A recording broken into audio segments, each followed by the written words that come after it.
Bismillahirrahmanirrahim. Assalamu alaikum and welcome back to another very interesting lesson of English subject for grade 4. Students, आज के lesson को मैं क्यों इतना इंटरेस्टिंग कह रही हूँ because it is related to vocabulary learning. Today you are going to learn new words which are going to help you enhance your speaking power. Strong vocabulary is the most important thing if you want to learn a new language. आपकी vocabulary अच्छी होगी, आपको बहुत सारे words आते होंगे तो आप कहीं पे भी किसी भी situation पे बोल भी सकते हो और उस पर लिख भी सकते हो.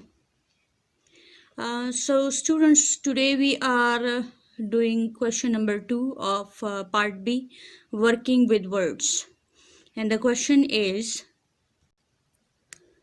use these words in oral sentences of your own. Use these words in oral sentences of your own. If you are not sure of the exact meaning, look in a dictionary. Use these words in oral sentences of your own. It means के आज का work जो है वो written नहीं है, हम इसको जस्ट ओरल प्रैक्टिस इसकी करेंगे. जो भी वर्ड्स हम आज सीख रहे हैं उसको समझेंगे और उस पर अपनी तरफ से सेंटेंसेस बनाएंगे. कुछ सेंटेंसेस आप बनाओगे और कुछ सेंटेंसेस मैं आपको बताऊंगी. तो इसी तरह आज का काम होने वाला है. और if you are not sure about the exact meaning, so you can use a dictionary. You can take the help of a dictionary. अच्छा, डिक्शनरी के बारे में आप सब जानते होंगे कि it is a book which gives you the meaning of words.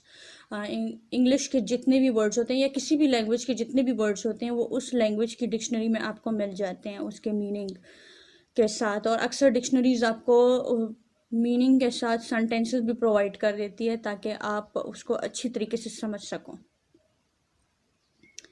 So the first word is gush. अच्छा, हम सारे वर्ड्स को पहले एक नज़र देख लेते हैं. Gush, spout, sprinkle, trickle, drip, pour, flood, surge, spurt, stream, flow, jet. अच्छा, इन वर्ड्स में एक बात जो मुझे कॉमन नज़र आ रही है वो है इन तमाम वर्ड्स का मीनिंग. अच्छा, कॉमन क्यों कह रही हूँ? क्योंकि इन तमाम वर्ड्स का एक ही मीनिंग है. तमाम वर्ड्स का सेम एक ही मीनिंग है. मतलब जो मीनिंग गश का है वही स्पाउट का भी है, स्प्रिंकल, ट्रिकल, सारों का सेम मीनिंग है. और मीनिंग क्या है? वाटर फ्लो या water movement from one place to another. दोनों मीनिंग में ये जा रहा है, लेकिन बात एक ही है. वाटर मूवमेंट भी पानी का एक जगह से दूसरी जगह जाना है, और वाटर फ्लो भी. फ्लो का मतलब बहना. तो बहने में क्या होता है कि वाटर एक जगह से दूसरी जगह मूव करता है. तो इन तमाम वर्ड्स का सेम मीनिंग है. अच्छा, सेम मीनिंग वाले वर्ड्स का फ़ायदा क्या होता है? ये होता है कि मुख्तलिफ सिचुएशन में हम उनको यूज़ कर सकते हैं. जैसे ये आपको मैंने इससे ही एक क्वेश्चन पहले, जो क्वेश्चन नंबर 1 था, उसमें ये वर्ड मैंने आपको बताया था अमंग. अमंग और इन का मीनिंग सेम है लेकिन मुख्तलिफ सिचुएशन में यूज़ होता है. मैंने आपको बताया था कि we are living among Muslims सही सेंटेंस है, but we are living among Karachi फिर गलत बनेगा. इन कराची बनेगा. We are living in Karachi या we are living in Islamabad, whatever, जो भी आप कह सकते हैं. तो ये इन और अमंग के मीनिंग तो सेम है बट इसकी सिचुएशन मुख्तलिफ यूज़ होती है. अच्छा, ये बात समझने के लिए एक और एग्जांपल मैं आपको देती हूँ. वो क्या है कि लुक, वॉच और सी, ये 3 वर्ड्स आप ऑलरेडी जानते हो. लुक का मतलब है देखना, वॉच का मतलब है देखना, सी का मतलब है देखना, लेकिन मुख्तलिफ सिचुएशन में ये यूज़ होते हैं. अब सिचुएशंस क्या है? लुक का मतलब है जस्ट देखना, जैसे you are looking at anything, जिस भी चीज़ की तरफ देख रहे हो. Now you are looking at your books. ठीक है, तो ये हो गया. अब अगर सी की बात आती है, सी देखा, देखना, तो वहां पर इसका मीनिंग ये कि अचानक किसी चीज पे नजर पड़ गई, मतलब आपने सोचा नहीं था कि आप उस चीज को देखोगे, लेकिन आपकी नजर पड़ गई। जैसे रास्ते पे चलते चलते you just see your friend, आपको अचानक आपकी नजर आपके फ्रेंड पे पड़ती है और आप उसके पास चले जाते हो बातें करने के लिए, ठीक है। आपने घर से नहीं सोचा था कि आपकी नजर आपके फ्रेंड पे पड़ेगी, तो आपने देखना है, ठीक है। इसी तरह आपने एक स्टोरी पढ़ी थी थर्स्टी क्रो, तो the crow saw a jug in the garden. तो crow saw a jug in the garden, आप वहाँ ये नहीं कह सकते कि the crow look a jug in the garden. मुख्तलिफ सिचुएशन की मुख्तलिफ रिक्वायरमेंट होती है, ठीक है। अचानक किसी चीज़ पे नज़र पड़ गई तो सी, ठीक है। अच्छा, एक और वर्ड है वॉच। वॉच का मतलब भी देखना है, वॉच का मतलब भी देखना है, लेकिन वो फिर गौर से देखना होता है, जैसे watching television, watching cartoons, watching movies etcetera. अच्छा, उसमें वॉचिंग का मीनिंग ये हो रहा होता है कि जैसे आप गौर से किसी चीज़ को देख रहे होते हो। अब बच्चे अक्सर कार्टून में एक्शन सीक्वेंस को बहुत गौर से देख रहे होते हैं, they are watching the action sequence in a cartoon very carefully, क्योंकि उन्होंने बाद में वैसा करके दिखाना होता है, अपने भाई के साथ वैसी मारपीट करनी होती है, तो बड़े गौर से वो सारा एक्शन सीक्वेंस वो देख रहे होते हैं, ठीक है। तो ये बात होती है वॉच, सी और लुक का डिफरेंस, ठीक है। तो इसी तरह काफ़ी और भी वर्ड्स हैं जिनका मतलब देखना है, स्टेयर है, पियरिंग है, पीपिंग है। सो ये सारे वर्ड्स हैं, सबका मतलब देखना है, लेकिन मुख्तलिफ सिचुएशंस में, मुख्तलिफ सिचुएशन में उनको यूज़ किया जाता है, ठीक है। अब यहाँ पर जितने भी वर्ड्स हैं इन सब का सेम मीनिंग है, लेकिन मुख्तलिफ सिचुएशन में यूज़ होगा। लेकिन आपको बता रही हूँ, पानी का मूव करना from one place to another place, इन सब का एक ही मीनिंग है, यही एक मीनिंग है, ठीक है। Now let's begin the first with the first word, sorry, let's begin with the first word, gush. Gush, अच्छा, गश मैंने आपको बताया था कि it is the noisy flow of water, noisy flow of water, ठीक है। Gush is the noisy flow. Noisy, noise आपको पता है शोर को कहते हैं, जब पानी शोर के साथ बह रहा हो, इंतहाई शोर कर रहा हो, तो फिर हम ये कहते हैं कि वाटर इज गशिंग। अच्छा, it can gush out of the tap, it can gush in the river, whatever, आप कोई भी सिचुएशंस में ले सकते हैं, चाहे वो गशिंग इन द रिवर है, चाहे गशिंग इन द कैनाल है, चाहे गशिंग थ्रू द वैली है। हम कहते हैं वादियों में पानी बह रहा है, तो वो भी वहाँ पर मुख्तलिफ वो, लेकिन it is the noisy flow of water, ठीक है। In this image you can see the water is gushing out of the fountain. Fountain, फुहारे आपने देखे होंगे, मुख्तलिफ पार्क्स वगैरह में लगे होते हैं। तो the water is gushing out of the fountain. The next word is spout. Spout. अच्छा, स्पाउट का जो मूवमेंट का आता है वो ये है कि कोई तंग सा पैसेज इसके लिए बनाया, तंग से रास्ते में से जब गुजर के पानी निकलता है, तो दैट इज स्पाउटिंग। जैसे the water is spouting out of the tap, या फिर आपने स्पाउट्स घर में लगवाए भी होंगे जो छत से पानी को नीचे की तरफ वो करता है, ड्रेन आउट करता है। तो वाटर ड्रेनेज का एक सिस्टम होता है जो छत से पानी को नीचे तक लाने के लिए एक पाइप लगाया जाता है, जिससे पानी पाइप के थ्रू ऊपर से नीचे आता है। रेन वाटर के लिए ये होता है, जो बारिश का पानी छतों पे जमा हो जाता है, उसके बाहर निकालने के लिए छत से लेकर ज़मीन तक एक पाइप लगाया जाता है और वहाँ से वो पानी निकल जाता है। तो स्पाउट्स उनको भी कहते हैं। उसमें से अब वो भी वो एक नैरो पैसेज है जिसमें से गुजर के पानी निकल रहा है, ठीक है। तो that is spouting, that is spouting, spout, spout. Now in this picture you can see the water spouting, water is spouting out of the tap. Tap नलके को कहते हैं, टैप। अच्छा, हर चीज़ की वोकेबलरी जहन में रखें। यहाँ पर ये टैप का वर्ड हमने यूज़ किया है, पिछले जो इमेज में हमने फाउंटेन का वर्ड यूज़ किया, फुहारे को फाउंटेन कहते हैं, ठीक है, फाउंटेन, गशेस, ठीक है। तो ये याद रखा करें क्योंकि ये वोकेबलरी आप अपनी लाइफ में कहीं पे भी यूज़ कर सकते हैं। टैप तो एक नॉर्मल सी चीज़ है, घरों में यूज़ होती है, तो you should know the exact vocabulary for this word, for this thing. The next word is sprinkle. Sprinkle, sprinkle.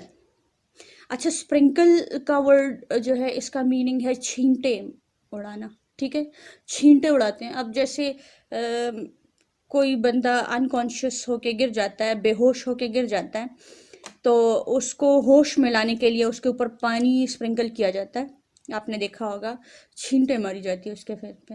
अच्छा, जो ग्रॉसर होता है, ग्रॉसर जो फ्रूट्स एंड वेजिटेबल बेचता है उस आदमी को कहते हैं ग्रॉसर। जब भी आप देखते हो कि वो फ्रूट्स एंड वेजिटेबल पे पानी स्प्रिंकल कर रहा होता है, वाटर स्प्रिंकल कर रहा होता है, ठीक है, तो स्प्रिंकलिंग छींटे उड़ाने को कहते हैं, ठीक है।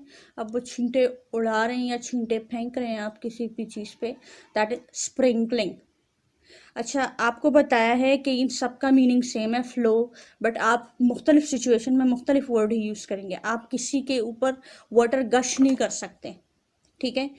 कोई बेहोश हो गया है, वहाँ पर आप ये नहीं कह सकते कि हमने उसके ऊपर वाटर गश किया है, ठीक है, सो उसके बाद वो जाग गया, क्योंकि बाल्टी तो आपने नहीं डाली उसके ऊपर, ठीक है, बाल्टी वैसे कोई डालता भी नहीं है। अच्छा, स्प्रिंकल, इसको समझने के लिए आप देख लें, मुख्तलिफ जो घर होते हैं जिनमें लॉन्स होते हैं, lawns, lawn is the grassy part of your home, जहाँ पर ग्रास होती है तो उसको लॉन कहा जाता है। और ये देखें, उसमें पानी देने के लिए अक्सर लोग ये स्प्रिंकलर लगवाते हैं, स्प्रिंकलर, ठीक है। ये स्प्रिंकलर होता है जो हर तरफ को पानी की छींटे उड़ा रहा होता है और इससे ग्रास को वाटर की जो ज़रूरत होती है वो पूरी हो जाती है। स्प्रिंकलर, स्प्रिंकलर, ये स्प्रिंकलर है और the sprinkler is sprinkling the water, the sprinkler is sprinkling the water. Sprinkle याद रखें, छींटे मारने को कहते हैं, ठीक है। If someone say that my friend fell unconscious on the road, I sprinkled some water on his face and he came into consciousness, ठीक है, मेरा दोस्त बेहोश हो गया और मैंने उस पर पानी की छींटे मारी और वो होश में आ गया, ठीक है। सो मुख्तलिफ चीज़ों पर हम मुख्तलिफ किस्म की स्प्रिंकलिंग करते हैं, ठीक है। अक्सर किसी चीज़ को सजाने के लिए उस पर ड्राई फ्रूट की स्प्रिंकलिंग कर देते हैं या स्पाइसेस की, depends on the situation, but यहाँ पर हम वाटर की बात करें तो सिर्फ वाटर पे फोकस करेंगे। Next word is trickle, trickle. अच्छा, trickle is the kind of water movement on a surface, ठीक है। किसी चीज़ के ऊपर पानी के कतरे जब नीचे की तरफ आ रहे होते हैं तो उसको हम कहते हैं कि the water is trickling down window pan. जैसे जो खिड़की का शीशा होता है, आपने कभी उस पर गौर किया हो कि उस पर जब बारिश के कतरे आते हैं तो वो जब नीचे की तरफ लाइन बनाते हुए नीचे जा रहे होते हैं, ठीक है। तो जो ट्रिकल वर्ड है, तो जो ट्रिकलिंग होती है वो किसी सरफेस के ऊपर पानी की मूवमेंट होती है, ठीक है। मतलब किसी शीशे के ऊपर पानी गिर गया है तो वो उसमें से जो नीचे की तरफ बहना शुरू कर देता है, या वॉल पे है, दीवार पे है, या किसी भी और चीज़ के ऊपर, किसी सरफेस के ऊपर पानी कैसे करता है, ठीक है, तो वो ट्रिकलिंग डाउन होता है।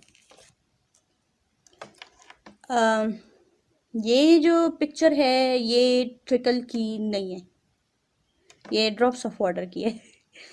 असल में ये विंडो पैन पर ड्रॉप्स ऑफ वाटर्स हैं, किसी भी खिड़की के शीशे के ऊपर रेन ड्रॉप्स ऐसे ही गिरते हैं और फिर जैसे जब बहुत ज़्यादा रेन ड्रॉप्स जमा हो जाते हैं तो फिर ये नीचे की तरफ जब बहते हैं, दैट इज कॉल्ड ट्रिकलिंग, ठीक है। At the moment you are looking at the rain drops on a window pane, ठीक है, विंडो पैन पर। अच्छा, विंडो पैन याद रखिए, खिड़की का जो शीशा होता है उसको विंडो पैन कहते हैं, ठीक है। ग्लास आप कह सकते हैं कि विंडो ग्लास है, बट वो उसकी जगह एग्जैक्ट जो इसका वर्ड है, खिड़की में लगा हुआ शीशा विंडो पैन होता है।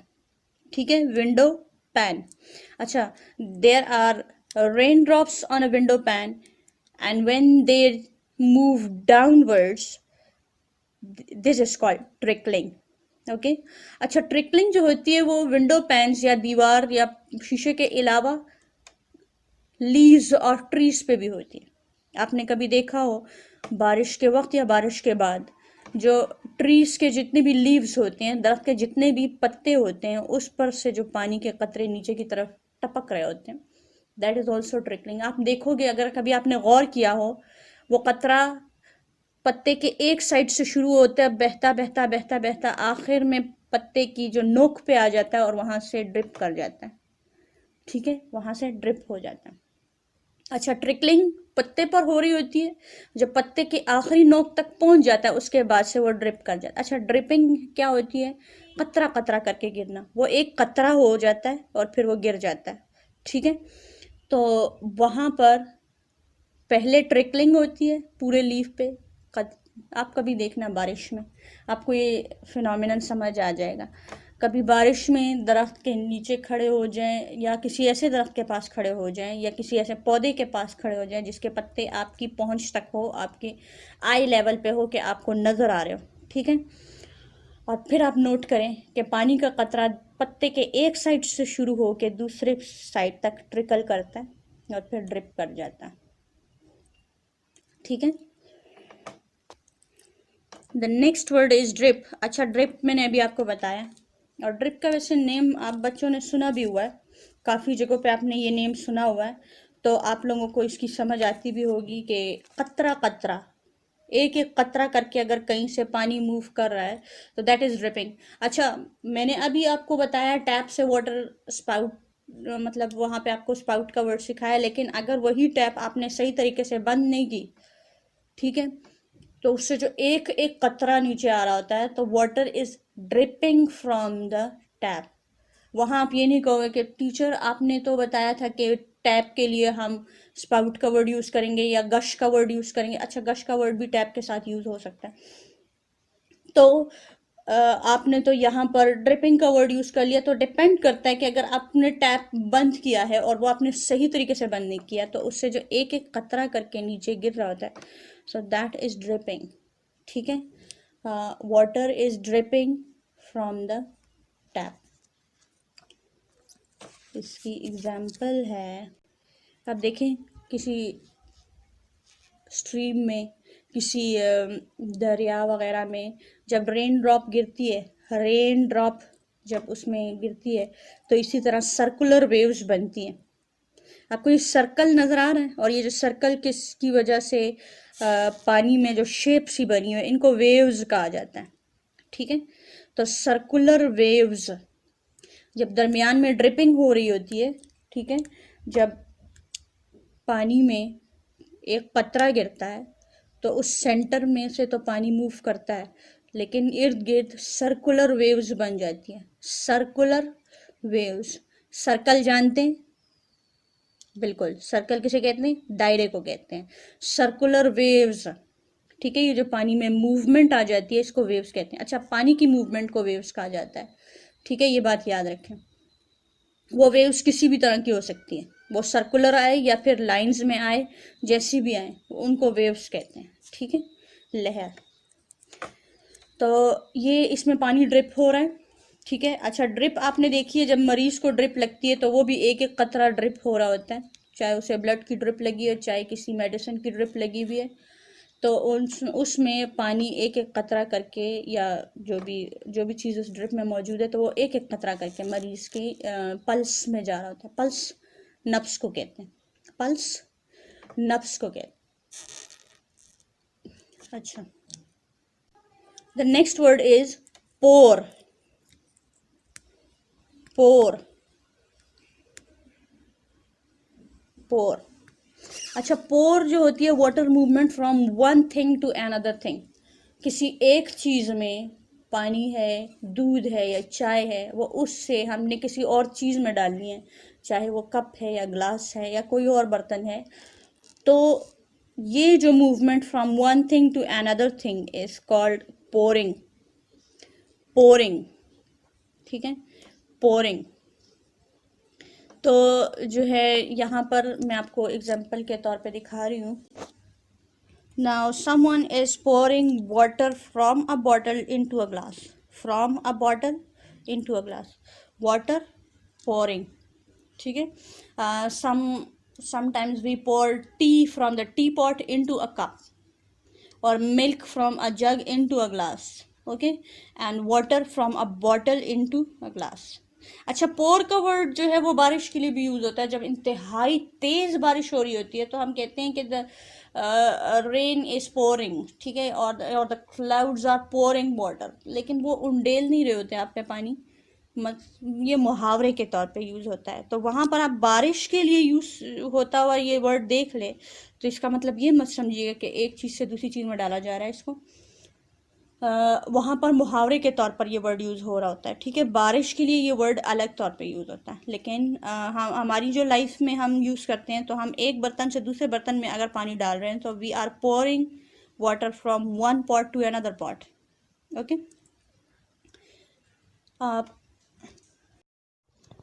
अच्छा, जो नेक्स्ट वर्ड है हमारे पास इस वक्त वो है फ्लड। FLOOD, flood, flood.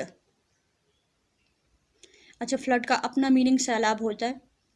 अगर सैलाब ही की तरह सिचुएशन बन जाए पानी की कि वो हर तरफ ही आपको पानी पानी नज़र आ रहा हो तो that means it is flooding into your streets और into your area, whatever, जब भी जहाँ भी आपको ये नज़र आ रहा है, ठीक है। सो after a very heavy rainfall there are chances that water would flood into your streets और योर होम। अच्छा, जिन लोगों के घर उनके नेबर्स के मुकाबले में थोड़े लोअर लेवल पे होते हैं, मतलब जिनके घर थोड़े नीचे की तरफ होते हैं और बाकी घर थोड़े ऊंचे होते हैं, तो उनके घरों में नॉर्मल रेनफॉल में भी वाटर फ्लड कर सकता है, ठीक है। तो ऐसी सिचुएशन में भी ये फ्लडिंग होती है। अच्छा, इस चीज़ को समझने के लिए आप इस पिक्चर को देखें। Now you can see that water is flooding everywhere and you can see that it is a normal living area. It is not a river, it is not a sea or ocean or something like that। अगर ये कोई दरिया वगैरह होता तो यहाँ cars खड़े करने की कोई तुक नहीं बनती थी, ठीक है। तो नॉर्मल लिविंग एरिया में वाटर इतना फ्लड कर गया है, देखें। So water is flooding everywhere. now the men are taking the help of the boats to go across the water। आप देख रहे हैं कि ये साहिबान जो हैं इनको चलने में प्रॉब्लम हुई तो इन्होंने बोट का सहारा लिया। so this is the situation when there is flood everywhere, when water is flooding everywhere। और जब घरों में आ जाता है पानी तो फिर उसको निकालना बड़ा मुश्किल हो जाता है। The next word is surge, surge, surge। अच्छा, सर्ज लहर को कहते हैं, जो अचानक से समंदर में लहर उठती है। मैंने अभी आपको थोड़ी देर पहले ड्रिपिंग वाले में एक वर्ड बताया, वेव। वेव जो होती है नॉर्मल जो पानी की मूवमेंट होती है उसमें हमें जो अप एंड डाउन नज़र आ रहा होता है पानी में, तो उसको कहते हैं waves.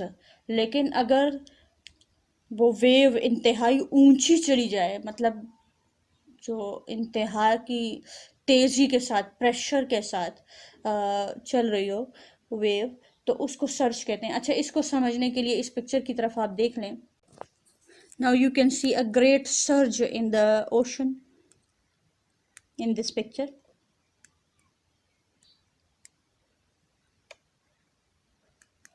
there is a great surge in this picture।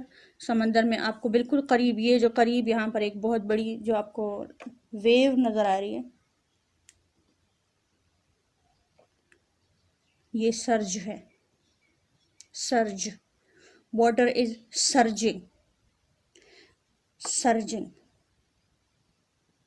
अच्छा, सर्च का वर्ड एक और सिचुएशन में भी यूज़ होता है, जब हमारे दिल में कोई ख्वाहिश उभरती है और जो हमें बिल्कुल इम्पॉसिबल भी लग रही होती है और दूसरी तरफ हमारी दिल में वो ख्वाहिश बहुत ज़्यादा बहुत ज़्यादा तेज़ होती है, मतलब हम उसको कंट्रोल नहीं कर पाते कि कोई चीज़ हमें चाहिए तो बस चाहिए, क्योंकि मेरे फ्रेंड के पास वो चीज़ है, मेरे पास भी होनी चाहिए ताकि मैं उससे पीछे ना रहूं। तो वहाँ पर अ desire surge in your heart, okay, a desire, a wish surge in your heart, वो लहर सी उठती है आपके दिल में, और वो आपको फील होती होगी। अब बच्चे हैं, बच्चों में ख्वाहिशात बहुत ज़्यादा होती हैं। मेरे फ्रेंड के पास साइकिल है, मेरे पास भी होनी चाहिए। अच्छा, उसके पास टैबलेट है तो मेरे पास भी होनी चाहिए। उसको फादर ने बाइक अलाउड की है तो मुझे भी अलाउड होनी चाहिए। तो situations like that happens to everyone. अच्छा, ये सर्ज है। अभी हम वाटर से रिलेटेड बात करें तो वाटर पर ही फोकस करेंगे। तो यहाँ पर आप देख रहे हैं कि समंदर के पानी में एक बहुत बड़ी लहर है। This is called surge. Water is surging, water is surging, surging, water is surging with great pressure, ठीक है। A great surge wiped them away, yeah, a great surge capsized the boat. Capsize होता है उल्टा देना, बिल्कुल उल्टा कर देना, अपसाइड डाउन कर देना, उसको कहते हैं कैप्साइज। बोट्स जो होती है वो अक्सर बहुत बड़ी सर्ज की वजह से, बहुत बड़ी लहर आने की वजह से कैप्साइज हो जाती हैं। कैप तो देखिए ना, कैप तो हम सीधी नहीं रखते, उसको हम सर पे उल्टा करके रखते हैं।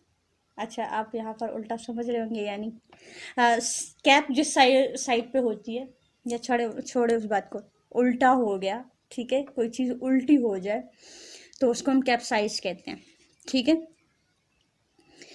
Boats are sometimes capsized by great surge of water, and these surges are often very dangerous. Surges are very dangerous for the travelers, for the passengers, for the fishermen. So आप भी अपना कोई sentence इससे related बना सकते हैं। Capsize याद रखें, कैप्साइज का स्पेलिंग है CAPSIZE, capsize, capsize. surges, the great surges often capsize the boats. अच्छा, शिप्स को कैप्साइज करना थोड़ा डिफिकल्ट होता है, बोट्स के लिए ये सर्जेस डेंजरस होती हैं। अच्छा, जो नेक्स्ट वर्ड आ रहा है हमारे पास वो है स्पर्ट। और स्पर्ट के बारे में मैं कुछ नहीं कहने वाली, समझाने वाली भी नहीं हूँ, कुछ नहीं बताने वाली, सिर्फ मैं आपको इमेज दिखा रही हूँ, और इमेज देखकर आपको खुद ही समझ आ जाएगी कि स्पर्ट क्या होती है, ठीक है जी। ये सिचुएशन आप में से काफ़ी बच्चों के साथ हुई होगी कि आप लोगों ने कोका कोला या फिर पेप्सी या किसी की बोतल को खोलने से पहले कहीं गलती से शेक किया होगा, या फिर गलती से नहीं, कभी कभार जानबूझ के भी कुछ बच्चे शेक कर लेते हैं, और जैसे ही फिर ढक्कन खोलते हैं तो the cold drink sprouts out of the bottle, the cold drink sprouts out of the bottle.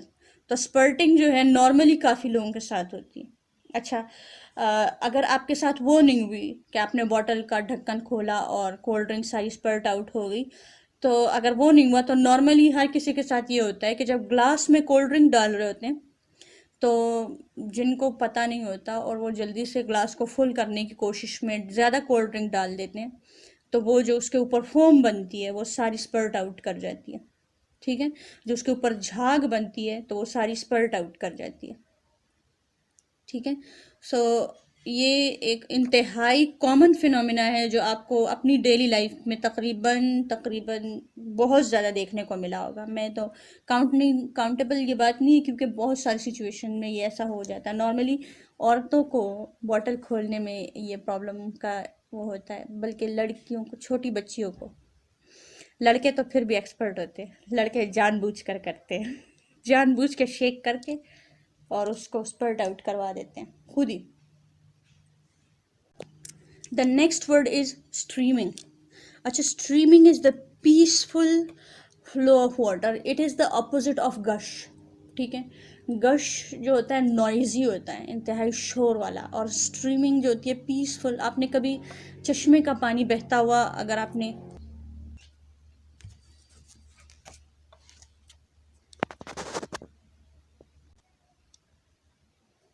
This is streaming, streaming. अच्छा, आप पानी को बहते हुए देख रहे हो, ऊपर से फ्लो हो रहा है, फ्लो, और फिर नीचे आके ये स्ट्रीमिंग इसकी हो रही है, ठीक है। So water is streaming. देखिए इसका ये जो यहाँ पर लेवल है वो बिल्कुल हमवार सा लग रहा है, ये देखें, it is streaming downward, it is streaming over the stones, it is streaming over the stones. Okay, the next word is flow. Flow. Flow, flow का मतलब होता है बहना। और नॉर्मली आपको अगर कहा जाए कि इन तमाम वर्ड्स का मीनिंग बताएं तो गश का मतलब है फ्लो, स्पाउट का मतलब है फ्लो, फ्लड भी kind of flow, pouring a flow of water from one pot to another pot. तो इनमें से काफ़ी वर्ड्स का अगर आपने इंग्लिश टू इंग्लिश मीनिंग बताना है तो फ्लो, फ्लो का मतलब है बहना, फ्लो का मतलब है बहना। अक्सर बच्चे एक यही वर्ड जानते होते हैं वाटर की मूवमेंट से रिलेटेड, और उनको सिर्फ एक यही वर्ड पता होता है फ्लो का, कि water flows out of a bottle, ठीक है। ये नहीं कहते कि बॉटल के लिए तो स्पिल्ट आता है, water spilt out of the bottle, या water poured out of a bottle, या कुछ भी, लेकिन फ्लो का वर्ड मोस्टली बच्चों को पहले से पता होता है और उनको सिर्फ फ्लो का वर्ड यूज़ करना आता है। तो flow, now you can see that water is flowing downwards, water is flowing downwards, पानी नीचे की तरफ बह रहा है, ठीक है। और नॉर्मली फ़्लो का वर्ड बिल्कुल न्यूट्रल इस्तेमाल होता है, नॉर्मल इस्तेमाल होता है तकरीबन हर किस्म के फ़्लो के लिए, जिनको मतलब कोई और वर्ड नहीं आता होता तो ये वर्ड यूज़ कर लेते हैं। The last word is jet, jet, jet.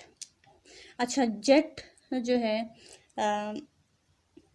आपने जेट स्प्रेज देखी होंगी, अक्सर वॉशरूम्स में जेट स्प्रेज यूज़ होती है।